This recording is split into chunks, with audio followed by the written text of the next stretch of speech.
10, 9, 8, 7, 6, 5.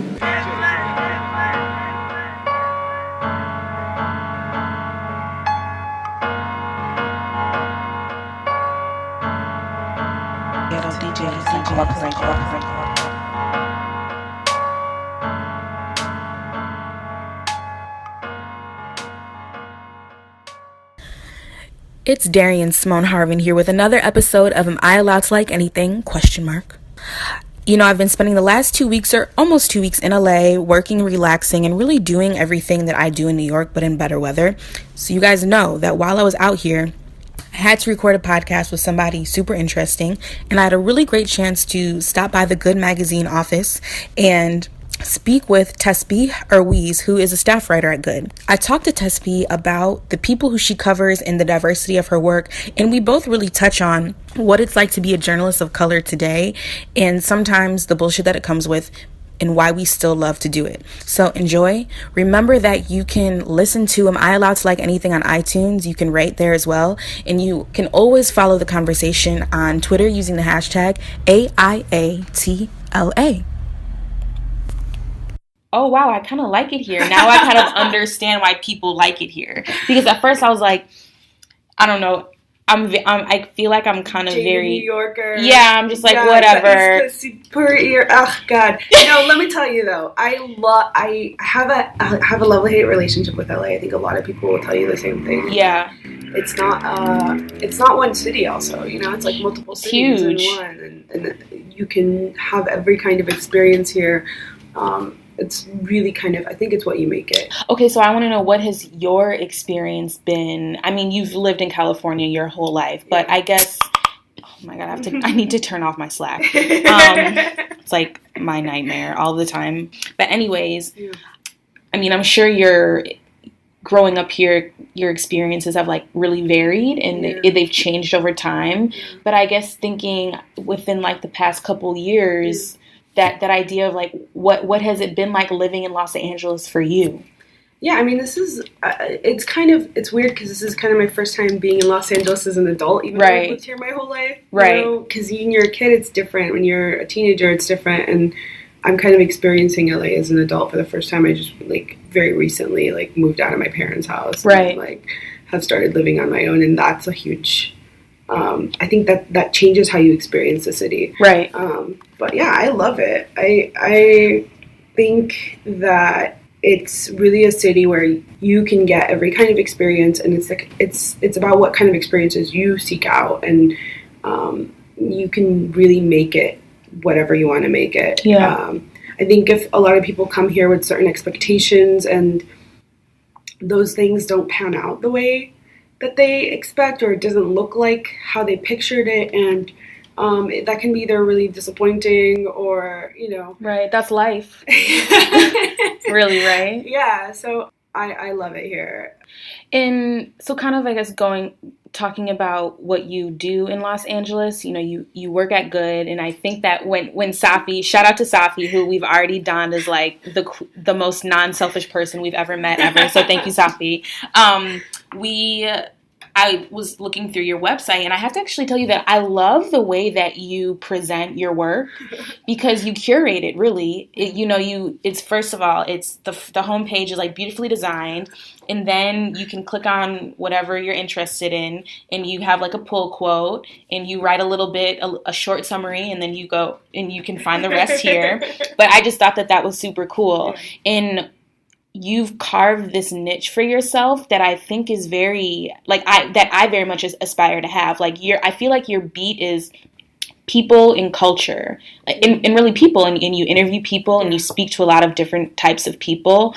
You even have a really cool article on like falafel tacos, and I just think it's so. But it seems like the streamline of your work, kind of that thread that pulls it all together, is like diversity in culture and kind of bringing that voice that we say that we need. Yeah. And so I guess how did you do that? How did you kind of start to create that broad niche for yourself? I mean, it definitely wasn't intentional, but I mean, if you knew me back in high school, I think you you would find that I was a very different kind of person. I was very introverted. I didn't know a lot of people. I was, I kind of was stuck in my own circle of friends and safe spaces and that kind of thing. And so I think like having pursued a career in journalism, just like I was hungry for success, and so I knew I had to do whatever I wanted, whatever I could do to like make it and like prove to my parents that it was worth it going to J school, which it isn't worth it going to J school. Now it's definitely not worth it going to J school, because it's like there's so many things that you could just learn. Yeah. But anyways, continue. So it's not worth it going to J school, but having gone to J school and having like rigorously pursued a career in journalism, it forces you to be outside of yourself and to be more, to be more extroverted in a way. Right. And it's forced me to, and part of it for me, it was always kind of a desire to explore spaces that I was excluded from in high school. Wow. Or to, yeah. And to be able to go into places and say, hey, I'm a journalist.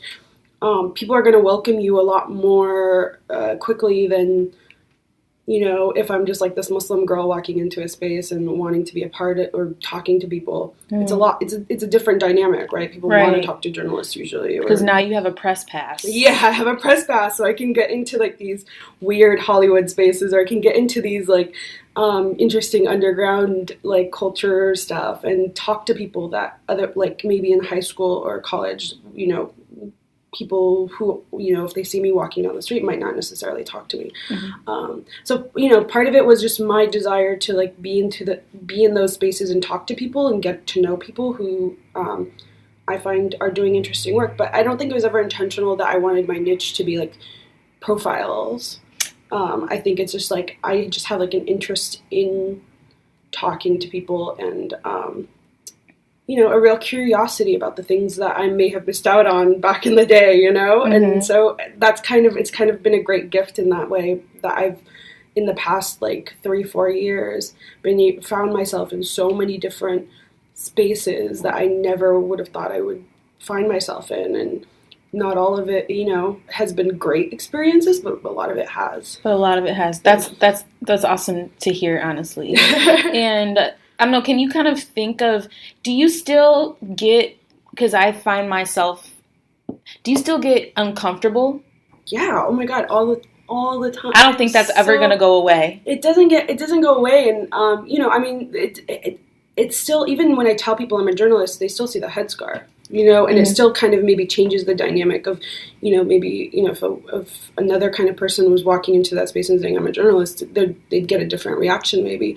And so it's still, I'm still kind of really apprehensive, and I'm still hyper aware about how I'm being received and the words that I'm saying. And so sometimes I see it as my job to just go in there and the first thing disarm, whoever I have to talk to. Mm-hmm. With whatever it is, whether it's humor or like, just being outrageous, or like, I find that like sometimes just being like really self-effacing immediately and like, maybe like just, being the kind of person who they might not necessarily expect a Muslim girl to be. Mm-hmm. And that way it's sometimes performative, which I hate, but if that's what I need to do to get the interview and to get the quotes, I sometimes, just that's journalism in general. Is it harder because I'm Muslim? I think it might be, but I enjoy it. Yeah. I feel like I very much have that same attitude, even just going to school. Mm-hmm. I don't know what type of school you went to, but I went to like a predominantly white school. Yeah. And so for me, it was always like, I feel like my parents subconsciously drilled it into my head that, like, you deserve to be here, right? So it's like, very few times have I ever thought to myself, like, and I'm grateful for this, like, you don't belong here. And I don't think, you and I should never feel that way, even as journalists, right? So it's like, how do you combat that feeling? And even when we shouldn't be forced to like make the most of it. We shouldn't Yeah. be forced to kind of like push our emotions aside, but we Yeah. do it because there's still something about what we're doing that we love. Yeah. And then we end up being amazing at what we do. It's worth it. I mean, and it's worth it. And I really, I do sometimes resent having to be the one. I mean, I hate that fucking like, I'm going to break stereotypes or whatever, because I don't think it's my responsibility to break stereotypes. It's other people's responsibility. But I also know that, you know, if I'm going in to talk to a band of like, or like going in to talk to people who, you know, and I need something from them, and I need that interview, and I need those quotes, I'm sometimes willing to give that away. And it's also sometimes, like, you know what, I would say that it's not giving it away, but it's understanding how to connect with people who are not like you. Yeah. And I think what is so baffling sometimes is that often as in a room where there may be very, very few people who look like us, maybe we're in a room that's mostly male, or maybe we're in a room where there aren't many brown or black people, right? Yeah. It's like we somehow have figured out how to just make connections. Yeah. And I think that's one of the most important things. But I would really be interested to know, what's something that you've covered recently, or someone who you've covered recently that you just really enjoyed? I mean, it's not out yet, but I just did this interview with this really cool Lebanese band who they're touring the U.S. right now. They're called Musharavada. And what does that mean? Does that have like an English? Yeah, it means like the Layla Project or Project of the Night. So it's it can work both ways. But they're just, I mean, it was, you know, I'm a fan of the band and I'm a fan of their music, and you know, I got to sit there and interview them, and that was, you know, I think they're these design and architecture students who decided to like jam one night, and then it became like, you know, they became these local pop stars, and they're still kind of, you know, they're growing internationally. And I mean, that was really interesting, but that was another space where I kind of felt like, you know, I mean, it's not just white spaces that I have trouble in sometimes it's spaces in which you have like, you know, these liberal Arab guys who see a Muslim girl with a hijab come in, and they already have their ideas about those people. So there's that kind of apprehension as well, as like, how do I navigate this space where we're kind of familiar with each other, but there's still kind of this disconnect, and I have to build that immediately, like build that rapport immediately, so that they're not kind of resorting to those kind of stereotypes and notions that they have of who I might be going into that space. Right. And then they're dudes too, so that's another. And then they're just dudes, and then they're just men. There's that too. Yeah.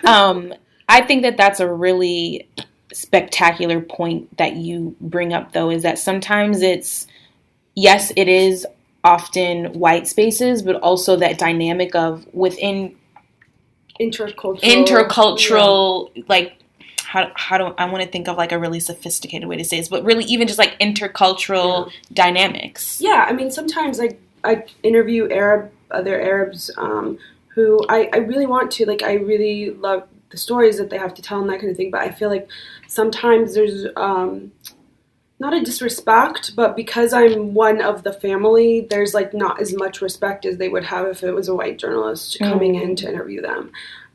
You know, it's like kind of like I'm like a second like rate kind of journalist in their eyes, because I'm, you know, and part of that is, you know, they're kind of implicated in that whole like idea of that in order to be insinuated into the mainstream culture, you have to have kind of white acceptance. Right. And so if it's a Muslim journalist or a brown journalist coming in, it's not as valuable. It's almost seen as like, oh, we're just helping each other out. Yeah, we're just helping each other out, and you're going to make me look good anyway, and we're brothers and sisters, and, you know, and so that's kind of another really difficult dynamic for me to personally navigate sometimes. And sometimes I get out of there, I'm like, that's it. I'm not covering anything else Arab.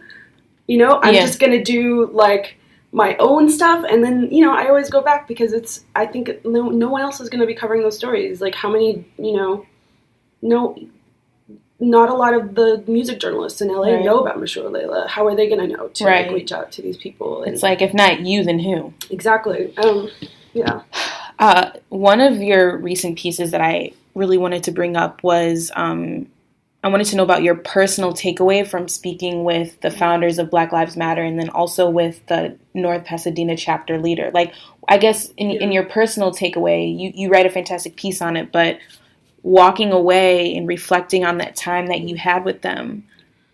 Yeah, I mean, it's so hard to do those interviews, first of all, because not only is their time extremely valuable, and not only are they fielding requests from, like, journalists much more, with much more clout than I, and who are much more talented than I, and who are, just in general, like, better, bigger journalists, but also because these are people whose stories have been mangled in the press, and they're extremely wary and hyper aware about how journalists might perceive them or might take their story and turn it into something else. And so sometimes those interviews are very difficult because you're either going to get like really canned answers or whatever. And so for me, part of that was just kind of part of my personal takeaway was just kind of trying to hone a technique that was better at like extracting the kind of answers I wanted, or extracting the kind of answers that were more natural than the ones that they were giving me. Mm-hmm. But I mean, in general, just they are powerful, interesting women who are making history in real time, and it was an honor to like just be in their presence, but also watch them work. And I guess like I don't know. It's not that there aren't images of women of color being powerful in the media, but I don't know. It's just like maybe not in that grassroots level where it's like the grit that it takes to put together or to lead a movement, and the pressure and the fearlessness that you need. We don't really see that. Yeah. I mean, there are no reality television shows about that. Yeah, and they're just so consistently honest, if guarded, and just so consistently, and not afraid to be abrasive when the occasion calls for it. And I mean, it was a big honor. Like I left when I went to interview Jasmine, and we were in this park, and I was seeing kind of how she was interacting with the kids of her local Black Lives Matter chapter. I mean, she was such a presence of love in that community, which and I was a little jealous because I'm like, I'm just writing about her, like that's going to be my job forever, is writing about interesting people like her, and like not being that interesting person. So, I mean, that's kind of, like I said, that's kind of what I love to do, is like, because I don't think I'm ever going to do anything as interesting or fascinating as that, but I get to at least write about it and witness it and, bear witness to that kind of history. And that's really powerful to me too. Yeah. A piece that I actually distinctively remember reading, we're going to switch gears here and talk about Rihanna in all her glory, was, and you'll have to correct me if I don't say her name right, but Sonam. Sonam, yeah. You spoke with Sonam, who basically the story goes was Sonam came up on Rihanna's Discover page on Instagram. Rihanna followed her, and then she unfollowed her, and then maybe she followed her. Did she follow her again? Then she followed her again, got in touch, and then she DM'd her, and the drama. Oh my God, the drama. And essentially, Sonam is one of the like standout women in the Bitch Better Have My Money. Yeah. And so I wanted to know, you interviewed her for Vice. Yeah. Was that phone or was it over email? That was over phone, yeah. And I just want to know tell me about her, first of all. I mean, I'm just going to like blatantly say that I'm 100% fascinated by like her in general. I mean, her Instagram is Trust Me Daddy. Me too. Trust Me Daddy. Why didn't I think of that? You know what I mean? And I think her hair is currently like red. Oh yeah, it's always changing. It's always changing. I love it. Yeah. But I guess, what was she like, and what was the conversation like, and what surprised you the most about her? I mean, the way I reached out to her actually was via Instagram DM, so that was kind of fun. But like, she was just a really humble, like interesting person. She was just so I mean, I think she was so surprised by, like, the attention she was getting. She had I don't think she had any idea that was going to happen. She's really smart, really, another woman who's kind of just powerful and really comfortable in being in her own skin, which I think is super important. We don't see that, again, with women of color, like women of color who are just comfortable being who they are and not just being powerful, but, like, imposing their power in places. And she is like that. I mean, if you read her Instagram or her Tumblr account, or, look at her art, she's an artist, and I think her art also kind of speaks to that kind of power, which it's so rare to see, performed in public, that kind of, like, I don't know. She's just I feel really like cool. She is art. Like her, like she is art. Her jewelry, the way that I feel like she makes very specific and distinct decisions about her image. So shout out to Sonam, someone who we like. She's getting, like, she's modeling for, like, Jeffrey Campbell, and that's awesome. Like, doing, I don't know, she's always doing something interesting, so I think she's probably going to be, like, a superstar in the next few years. Yeah, for sure. Yeah. Oh, I know. I'm sure she's making that paper now, and if she's not yet, I hope she really starts to get paid for just, like, pretty much being so amazing in Rihanna's video. So you spoke a lot about music, and you clearly listen to a lot of music. So who do you like right now? Who are you listening to right now? Here's the other thing is people think I listen to a lot of music, and I really don't. I mean, I listen to, like, a lot of pop music, like what's on the radio, like top 40 stuff.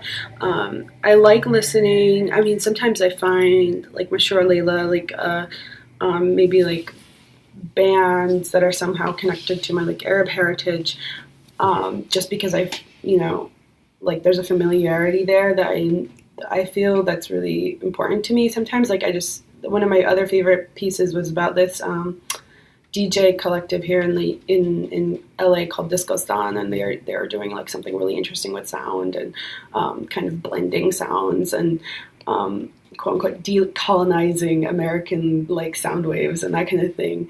And then there was, like, another band that I really like called El Sarah and the Nubatones, which was a Nubian, or El Sarah is Nubian, and she does, like, these, like, really beautiful, like, East African sounds that, they were, like, so it's like, I don't know if I listen to a lot of Rihanna, I listen to a lot of, like, Beyonce.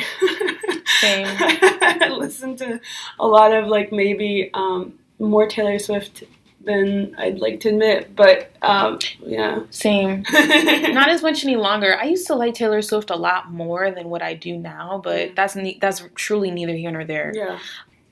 I would love to know some of your favorite places in Los Angeles. I mean, they're probably going to be all parks because I live nearby Griffith Park. Okay. Near the Griffith Observatory. And nice. I love that. I love going in the morning and just walking up there with a book or whatever.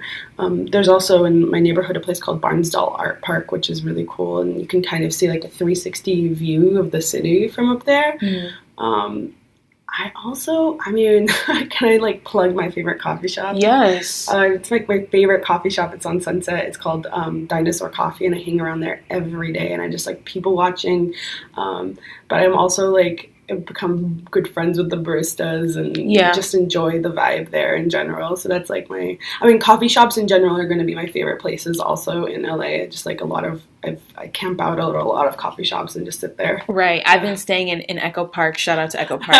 And there are a lot of really cool coffee shops around there. Which ones have you been going to? I've been going to Andante. Oh, okay. That's a good one. And then I think it's called Alfred is, like, not that far. But that's new. Yeah, it is new, and they have, like, really dope branding too. So that's awesome. Yeah. So this is a question that I asked for all of my guests. I think it's really important. What is your dream right now? What like keeps you up at night? What do you think about constantly? I mean, this was a hard one for me because I think when we think of dreams, we think in terms of, like quantitative, like, growth. And I think for me it's more qualitative. Like I just want to become a better writer and eventually, I don't know, just write a lot of stories and write the kind of stories and be able to do that for a while. I don't know. I guess like for every journalist, it's like maybe write a book or whatever. Maybe, I don't know. I don't think I have enough interesting things to say to fill a book, but I think that you do. And as we grow and as we both grow and get older, that's only going to more really great stuff. Thank you. No, I mean, I don't know. I just want to write for the rest of my life if I can. Just talk to people for the rest of my life, and if I can do that, that's fine. I don't have any I've also been toying with this notion of maybe my dream that I have for myself right now. What if I'm living that right now? Exactly. You know what I mean? I don't know.